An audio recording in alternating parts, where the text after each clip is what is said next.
Shalom, it's Stila from the Kefar, which promotes and provides Hebrew language education.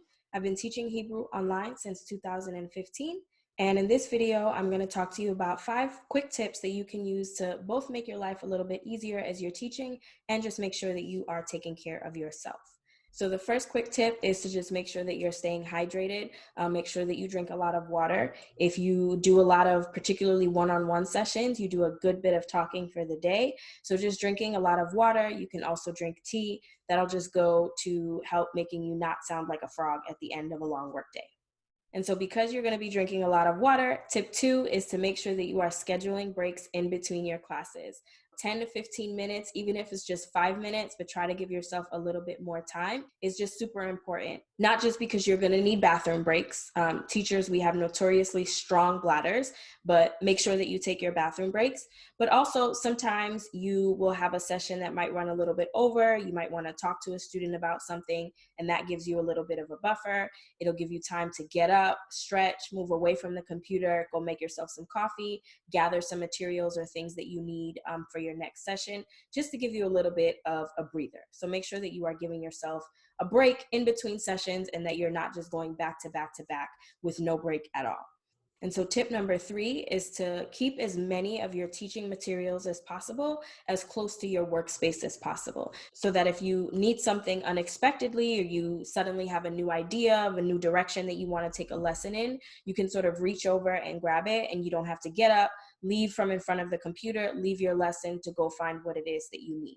Okay, so for example, I keep books that I use on this shelf here, and I have materials in here and also in the desk on my workspace. So just have an idea of where things are and keep them as close to you as possible so that, again, whatever you need, you can grab it in your lesson without causing too much of an interruption.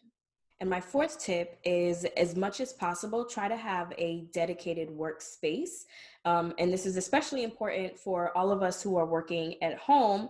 Sometimes it can be really hard to find a balance between work time and home time because it's all taking place at home in the same place.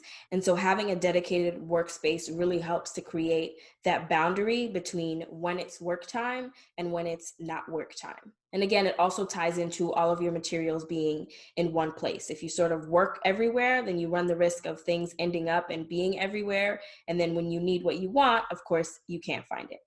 And my 5th and final tip is to use a program that will adjust the display lighting of your computer, particularly if you spend several hours a day in front of the computer, and if those hours also include night hours. So I have a Mac, and there's a program called FLux, F.LUX, and it will gradually, as the day goes on, dim and adjust the display of my laptop. I don't even notice that it's happening, but at night, the lights are not as bright and not as harsh on my eyes. Okay, so those are my 5 quick tips. Drink a lot of water, stay hydrated, give yourself breaks in between the sessions, make sure that materials, or try to keep your materials in one place, easily accessible from where you work. Try to keep your workspace in a dedicated area, and use a dimmer to help reduce the harshness of the light as you sit in front of a computer hour after hour. So that's it. If you are interested in teaching language online, go to my website at thekefar.com/teachinglanguageonline. Let me know what tips you would add below in the comments. Like this video, and I will see you next time. להתראות.